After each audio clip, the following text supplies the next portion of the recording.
জয়গুরু সবাইকে। সবাই ভালো থাকবেন, সুস্থ থাকবেন, আনন্দে থাকবেন। আবার আপনাদের সামনে উপস্থিত হলাম ঠাকুরের কিছু অমীয় কথা, জীবনের কথা, বাঁচা বাড়ার কথা, মঙ্গলের কথা নিয়ে। সর্বপ্রথম আমার পরম দিন দুনিয়ার মালিক পুরুষোত্তম ঠাকুর শ্রী শ্রী অনুকূল চন্দ্রের রাঙা রাতুল চরণে আমার প্রণাম জানাই। তৎসহ বড় মা বরদা আচার্যদেবের রাঙা রাতুল চরণে প্রণাম জানাই। আমার ফেসবুক পেজে, ইউটিউব চ্যানেল উপস্থিত সকলকে বড়দের প্রতি প্রণাম, ছোটদের প্রতি স্নেহাশিস ভালোবাসা, আর সবার উদ্দেশ্যে আমার প্রাণ ভরা অন্তর ভরা জয়গুরু। আমি আপনাদের সামনে উপস্থিত হলাম কিছু ঠাকুরের অমীয় কথা, জীবনের কথা, বাঁচা বাড়ার কথা নিয়ে। ঠাকুর অজস্র বাণী দিয়েছেন, অঝরে বাণী দিয়েছেন জগৎ কল্যাণে, বিশ্ব কল্যাণে, আমার আপনার সবার কল্যাণের জন্য। যদি আমরা সেগুলোকে বাস্তব জীবন দিয়ে পরিপালন করি, তাহলে আমাদের প্রত্যেকের জীবন সুন্দর থেকে সুন্দরতম, ভালো থেকে ভালোতম হয়ে উঠতে পারে, সবাই আনন্দময় হয়ে থাকতে পারেন। ঠাকুর একটা সুন্দর বাণী আছে, যতগুলো বাণীর মধ্যে অন্যতম একটি বাণী ঠাকুর বলেছিলেন, স্বামীর প্রতি টান যেমনি ছেলের জীবন পায় তেমনি। আমরা প্রত্যেকটা ব্যক্তিত্ব, প্রত্যেকটা পরিবার, প্রত্যেকটা সমাজ, প্রত্যেকটা রাষ্ট্র, প্রত্যেকটা দেশ চায় একটি সুযোগ্য, সুদক্ষ, সৎ সন্তান। তা পাওয়া যাবে কি করে, তা হবে কি করে, তা প্রাপ্তি কি করে হবে, তার সুন্দর টুকটা ঠাকুর আমার পরম দয়াল, আমার পুরুষোত্তম আমার দিয়ে দিলেন। সেই সুযোগ্য সুদক্ষ সন্তান পেতে গেলে স্বামী প্রতি টান যেমনি। স্বামীকে যদি তার স্ত্রী দেব সমতুল্য ভাবে সেবা দেই, ভালোবাসা দেই, ভক্তি দেই, শ্রদ্ধা দেই, প্রেম দেই, তাহলে সেই স্বামী তার গর্ভে দেব সমতুল্য ভক্তি, শ্রদ্ধা, জ্ঞানবান, প্রেমবান সন্তানকে উপহার স্বরূপ দিতে পারে, যেটা এই জগতে খুবই অভাব। আমরা প্রত্যেকটা ব্যক্তিত্ব, প্রত্যেকটা পরিবার আজকে সেই সুযোগ্য সন্তানের অভাবে কাঁদছি, চোখের জলে ফেলছি। ঠাকুর এত সুন্দর রাস্তাটা দিলেন, কিন্তু আমরা পরিপালন করছি না। করলে কিন্তু পাবো।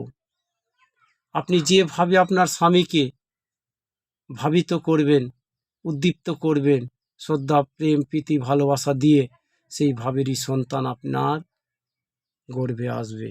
এর কোনো বিকল্প রাস্তা নাই। ঠাকুর সুন্দর এই রাস্তাটা দিয়েছেন, আমরা সবাই যেন সেই রাস্তায় চলি, পালন করি, তাহলে আমরা পেতে পারবো। কারণ তার উদাহরণ ছিল নেতাজি সুভাষচন্দ্র বসু। তার মা প্রভাবতী তার স্বামীকে দেব সমতুল্য জ্ঞানে সেবা দিতেন, ভালোবাসা দিতেন, শ্রদ্ধা দিতেন, ভক্তি দিতেন বলেই সেই নেতাজির মতো শ্রদ্ধা ভক্তিবান সুযোগ্য সুদক্ষ সন্তান জগৎকে উপহার দিয়েছিলেন, যাওয়ার পর আজকে পুজোর পাত্র হয়ে আছেন। কিন্তু আজকে সেই আত্মাগুলো, মহান আত্মাগুলো, হাই সোলগুলো মহাশূন্যে ঘুরে বেড়াচ্ছে, কিন্তু সেই উপযুক্ত মা, উপযুক্ত জমি পাচ্ছে না বলে সেই হাই সোলগুলো, মহান আত্মাগুলো জগতে আসছে না।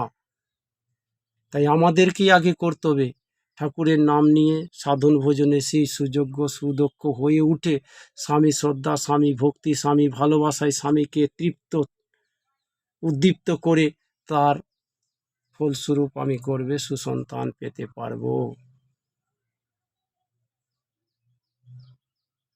এর কোনো বিকল্প রাস্তা নেই। আমরা সবাই জানি, বুদে ভাজা দেখেছি, বুদেকে তেলের মধ্যে সুন্দর করে ভেজে দেওয়া হয়, আর চিনির রসের মধ্যে সেটা ছেড়ে দেওয়া হয়। প্রত্যেকটা বুদে দানা যার যেরকম ক্ষমতা, তার সেই ক্ষমতা অনুযায়ী রসটাকে চুষে ফুলে ফেঁপে টইটুম্বুর হয়ে ওঠে। তাই যখন গর্ভে সন্তান থাকে, গর্ভে যখন জাইগোটটা তৈরি হয়, প্রত্যেকটা মা, প্রত্যেকটা মেয়ে সেই অবস্থা থাকাকালীন স্বামী ভক্তি, স্বামী শ্রদ্ধা, স্বামী ভালোবাসা দিয়ে স্বামীকে উদ্দীপ্ত করে রাখবেন, আর নিজেকে সবসময় উৎসাহিত, আনন্দে প্রস্ফুটিত করে তুলে রাখবেন। তার সঙ্গে সঙ্গে ইষ্টের নাম, সাধন ভোজন, যোজন যাজন, ইষ্ট ভীতি পরায়ণ হয়ে থাকবেন। তাহলে দেখবেন যখন সন্তানটা ভূমিষ্ঠ হবে, জগতে আসবে, দেখবেন তার বয়স অনুযায়ী সে ভাবটা, সেই ভক্তিটা, সেই শ্রদ্ধাটা তার সন্তানের মধ্যে প্রস্ফুটিত হয়ে উঠবে। ভিতর থেকে কিছু না নিয়ে আসলে, বাইরে থেকে বোঝা চাপালে কিন্তু পাওয়া যাবে না। তাই আমাদেরকে সেই সন্তান পেতে গেলে সেই করণীয়গুলো ঠাকুরের তুকগুলো বাস্তব জীবন দিয়ে পরিপালন করতে হবে, তাহলে পাওয়া যাবে। কারণ আজকে ইতিহাস উদাহরণ হয়ে রয়েছে স্বামী ভক্তি কেন এত প্রয়োজন। মহাভারতে ধৃতরাষ্ট্র গান্ধারীকে তার বংশজকে নৃশংসভাবে হত্যা করে তাকে বরণ করে নিয়ে সংসার করেছিলেন। গান্ধারী কিন্তু কোনোদিন ধৃতরাষ্ট্রকে প্রেম প্রীতি ভালোবাসার নজরে দেখেনি, দেখেছিল ঘৃণা, তৃষ্ণা, রাগ, বিরক্তি, হিংসা এই নজরে। বলে প্রত্যেকটা 100টা মায়ের জননী হয়েছিলেন, কিন্তু একটাও ছেলে তার সুযোগ্য সুদক্ষ শ্রদ্ধাবান ভক্তিবান জন্ম দেয়নি। প্রত্যেকটা সন্তানই ছিল অসুর আর শয়তান, যার জন্য মহাভারত যুদ্ধ ঘটেছিল। তাহলে আমরা সবাই জানি রাষ্ট্রপূজার অর্ঘ্য হচ্ছে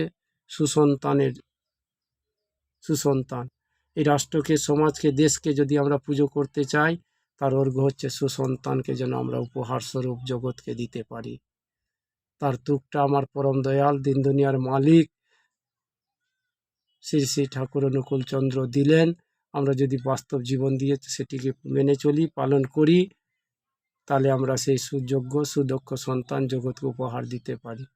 যা যেরকমই স্বামী থাক না কেন, তাকে শ্রদ্ধা ভক্তি ভালোবাসা থেকে বঞ্চিত করবেন না, ও ঢেলে দিবেন, প্রেম দিয়ে তাকে নিজের মতো রাঙিয়ে তুলবেন। কারণ মেয়েদের স্বামীর সেবার চাইতে ব্রত জগতে আর কিছু হতে পারে না। আবারও সবাইকে বলি, সবাই ভালো থাকবেন, সুস্থ থাকবেন, আনন্দে থাকবেন, ঠাকুরের দয়ায় ও কৃপায়। জয় গুরু।